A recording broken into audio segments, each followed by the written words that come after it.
అశోకునికి సంబంధించిన వ్యక్తిగత సమాచారం గురించి డిస్కస్ చేశామండి.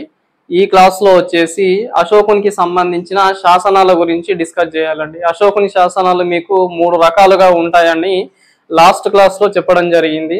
అవి ఏంటివి అంటే major rock edicts, pillar rock edicts, minor rock edicts అని మనం అశోకుని శాసనాలు వచ్చేసి 3 విధాలుగా చదువుకోవచ్చు అని మీకు ప్రీవియస్గా నేను ఎక్స్ప్లెయిన్ చేయడం జరిగింది. ఇందులో వచ్చేసి అశోకునికి సంబంధించిన ముఖ్యమైన శాసనాలు ఏవైతే ఉన్నాయో ఆ శాసనాలు డిస్కస్ చేయాలండి.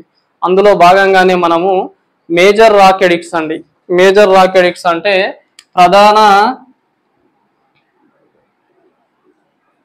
Major rock addicts.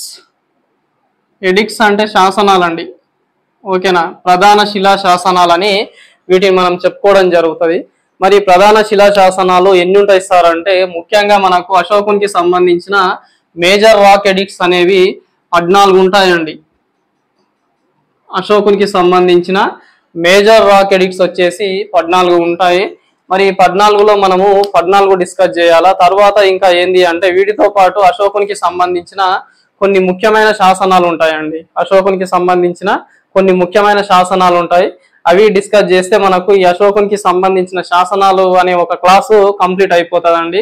తర్వాత ఇక్కడ చూడండి మేజర్ రాక్ ఎడిక్ట్స్ మనకు ఎన్ని ఉంటాయని చెప్పానండి, 14 ఉంటాయని చెప్పాను. అందులో మనకు మొదటిగా మేజర్ ఫస్ట్ రాక్ ఎడిక్ట్ అండి. మేజర్ రాక్ ఎడిక్ట్ 1 ఏమని చెప్తాడు అంటే అశోకుడు ఏమని చెప్తాడంటే జంతు బలులు విందు వినోదాలు నిషేధిస్తాడండి. మేజర్ రాక్ ఎడిక్ట్ 1 ప్రకారం ఏమని చెప్తాడంటే ప్రధాన శిలా శాసనం ఏదైతుందో అందులో మొదటి ప్రధాన శిలా శాసనం ప్రకారము అశోకుడు ఏం చెప్తాడంటే జంతు బలులు విందు వినోదాలు నిషేధించాలండి అని చెప్తాడండి. జంతు బలులు అంటే ఎనిమల్ కిల్లింగ్స్ అండి.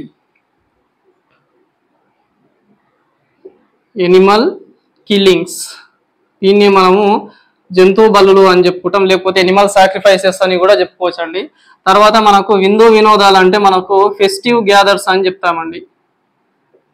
ఫెస్టివ్ గ్యాదర్స్ అశోకునికి సంబంధించిన ఫస్ట్ మేజర్ రాక్ ఎడిక్ట్ 1 ఏం చెప్తాడంటే జంతు బలులు విందు వినోదాలు నిషేధించాలి అని మనకు అశోకుడు చెప్తాడండి.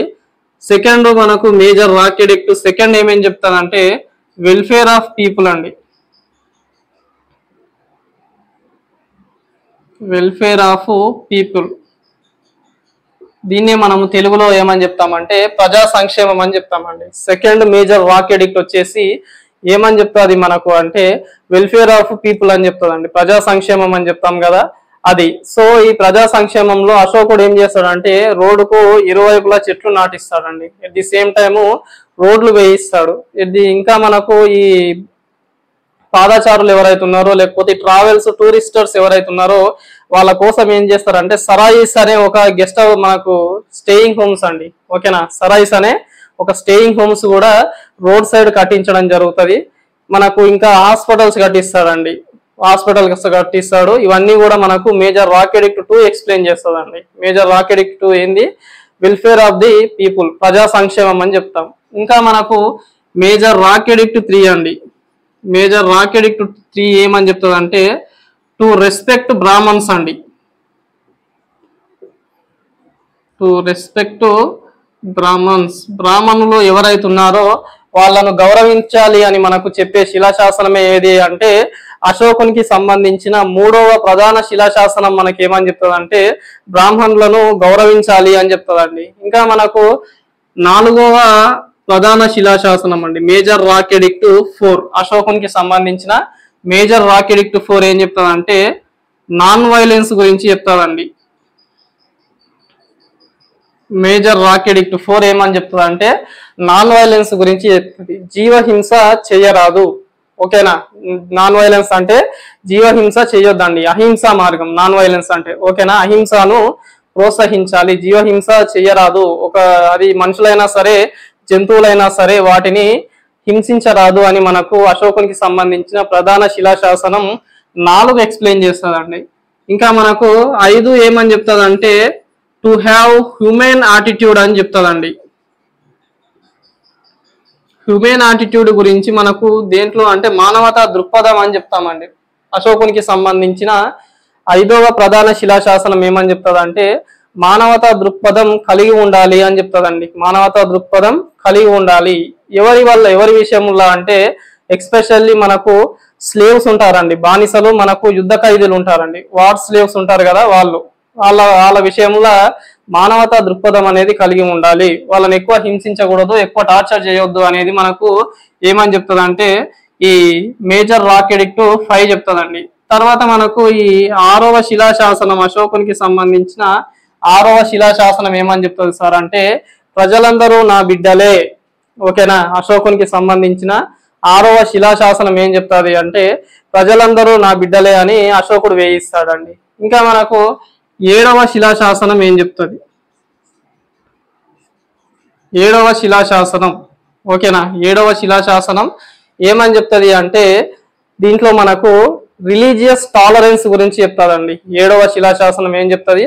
Religious tolerance to respect all religions అని ఉంటుందండి. అంటే పరమత సహనం కలిగి ఉండాలా, ఎట్ ది సేమ్ టైం వేరే మతాలను గౌరవించాలి అనేది మనకు ఈ 7వ శిలాశాసనం అనేది అశోకునికి సంబంధించిన 7వ ప్రధాన శిలాశాసనం అనేది ఎక్స్ప్లెయిన్ చేస్తుందండి. పరమత సహనం పాటించాలి, వేరే మతాలను గౌరవించాలి. మనకు తర్వాత 8వ ప్రధాన శిలాశాసనం అండి, అశోకునికి సంబంధించిన 8వ ప్రధాన శిలాశాసనం ఏం చెప్తుందంటే రిలీజియస్ పిలిగ్రిమ్స్ అండి.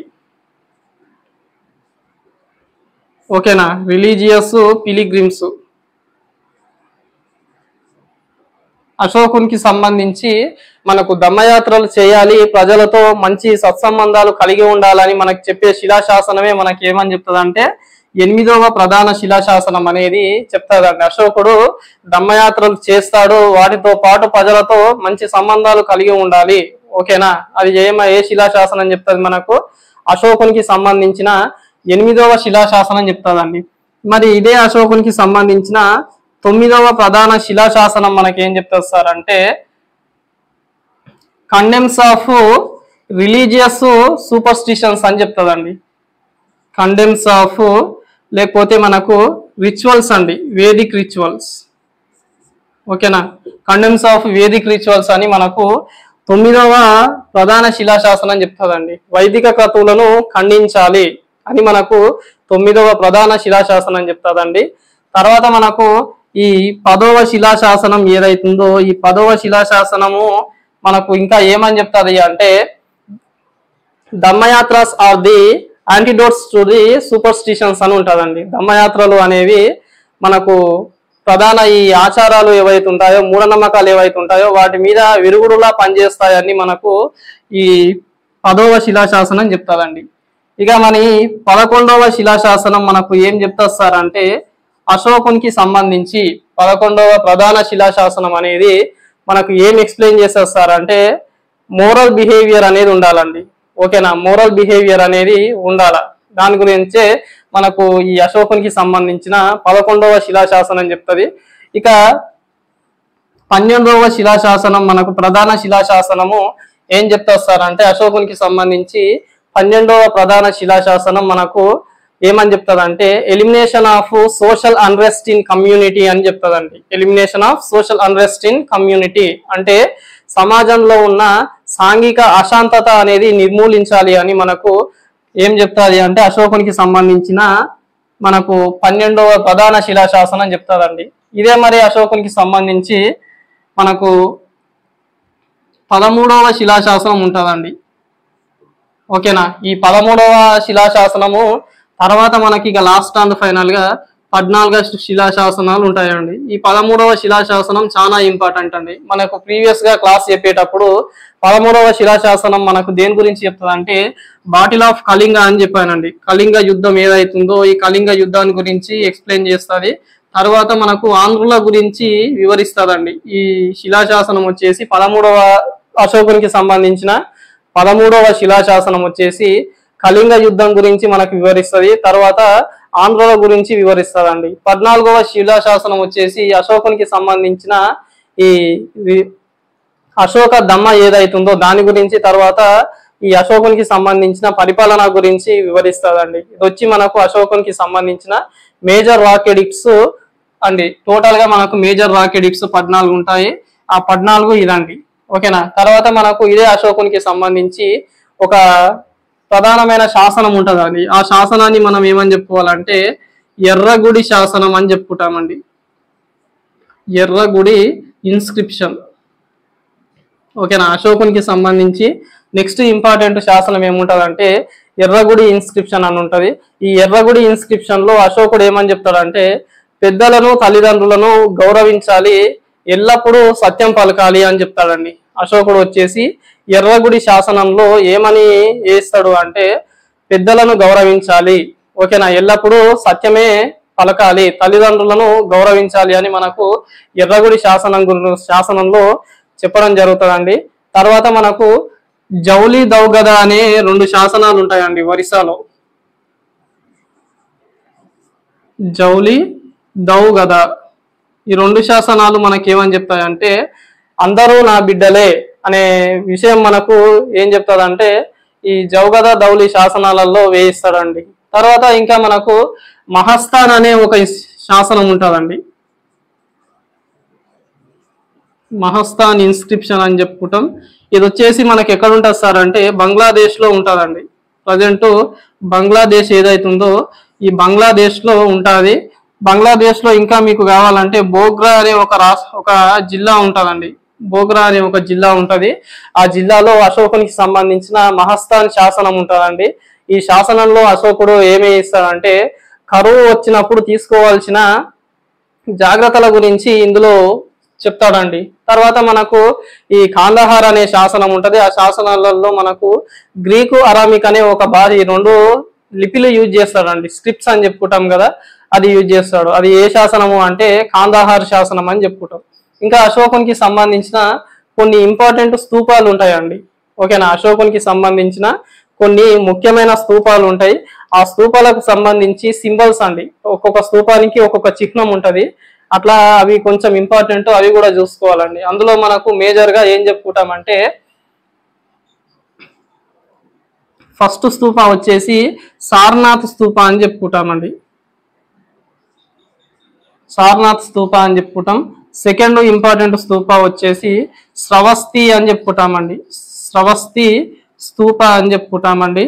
తర్వాత మనకు రాంపుర స్తూప అని చెప్పుకుంటామండి. రాంపుర స్తూప.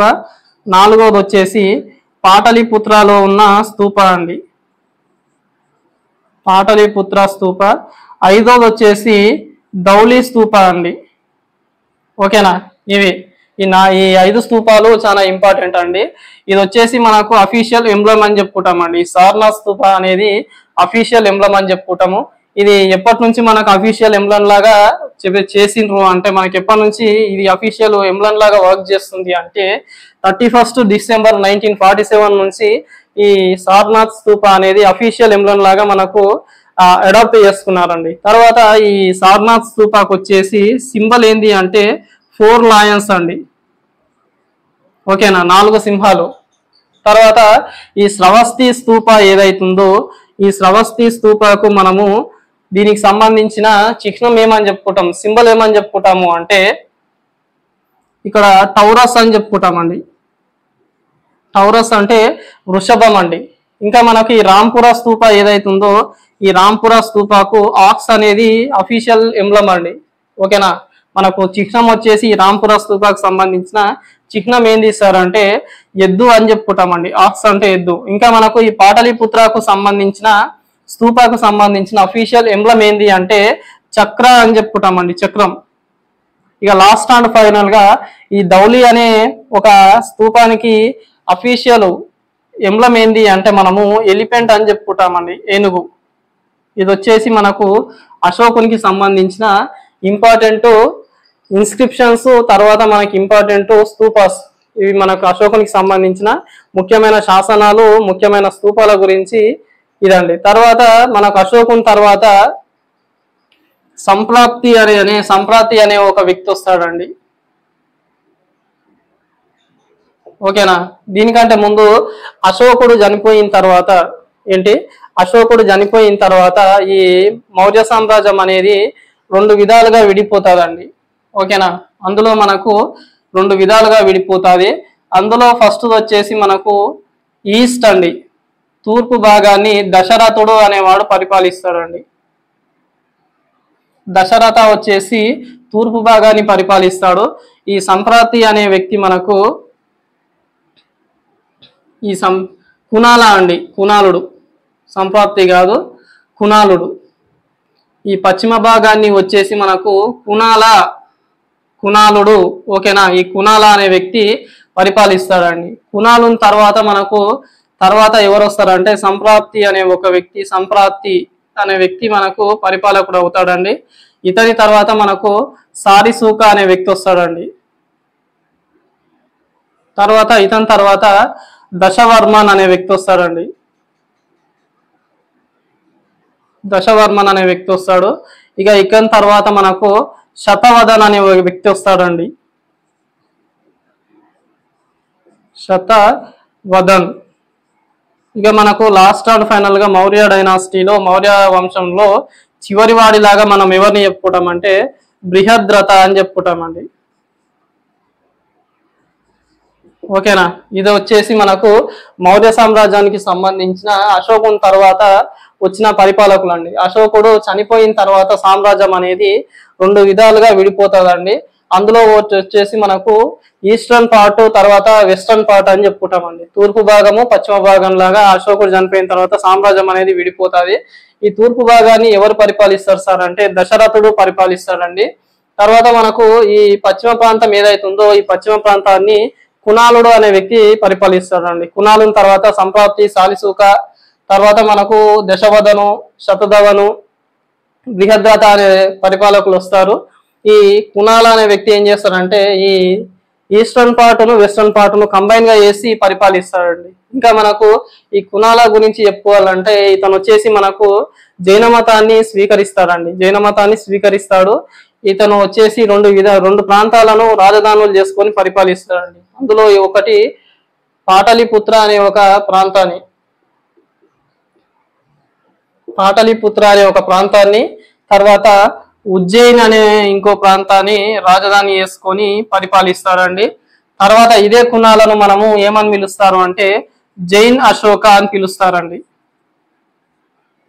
జైన అశోకుడు అని మనం ఎవరిని పిలుస్తామంటే కునాలుని పిలుస్తామండి. మనకు ఈ జైన మతానికి ఈ కాలంలో అశోకుడు బౌద్ధ మతానికి ఏ విధంగా మనకు డెవలప్ చేసిండో, అభివృద్ధి చేసిండో, అట్లనే మనకు ఇదే కాలంలో జైన మతాన్ని ఇలా అభివృద్ధి చేస్తారండి ఈ కునాల అనే వ్యక్తి.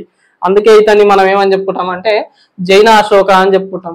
వీళ్ళు మనకు సంప్రాప్తి, సాలిసూక, దశవదను, తర్వాత శతధవన్ వీళ్ళందరూ కూడా పెద్దగా ఇంపార్టెన్స్ ఉన్న వ్యక్తులు కాదండి. ఇక లాస్ట్ అండ్ ఫైనల్ గా బృహద్రథ అనే వ్యక్తి ఉంటాడండి. ఇతను వచ్చేసి మనకు ఇతనికి సంబంధించిన ఒక మంత్రి ఉంటాడండి. వాడి పేరే మనము పుష్యమిత్ర శుంగ అని చెప్పుకుంటామండి. ఈ పుష్యమిత్ర శుంగ ఎవరైతున్నారో ఈ మౌర్య సామ్రాజ్యంలో ఉన్న చివరి పరిపాలకుడైన బృహద్రథుని చంపేసి ఏం చేస్తాడంటే తర్వాత ఇదే మగధ మీద శుంగ వంశాన్ని స్థాపిస్తాడండి. ఓకేనా, తర్వాత మనము ఈ శుంగుల గురించి, కన్వాస్ గురించి తర్వాత క్లాస్ లో డిస్కస్ చేస్తాము. దీంతో మనకు మౌర్య సామ్రాజ్యానికి సంబంధించిన పొలిటికల్ హిస్టరీ అనేది అయిపోతుందండి. మౌర్య సామ్రాజ్యానికి సంబంధించిన రాజకీయ చరిత్ర అనేది అయిపోతుంది. సో తర్వాత మనము నెక్స్ట్ క్లాస్ లో ఏం డిస్కస్ చేయాలంటే ఇదే మౌర్య సామ్రాజ్యానికి సంబంధించిన అడ్మినిస్ట్రేషన్ గురించి డిస్కస్ చేయాలండి. అడ్మినిస్ట్రేషన్ అంటే పరిపాలన గురించి డిస్కస్ చేయాలి. కౌన్సిల్ ఆఫ్ మినిస్టర్స్ ఎవరెవరు ఉంటారు, మరి దాంట్లో ఏ మినిస్ట్రీని ఏ పేరుతో పిలిచేవారు, ఓకేనా, ఏ మంత్రిత్వ శాఖను మౌర్యుల కాలంలో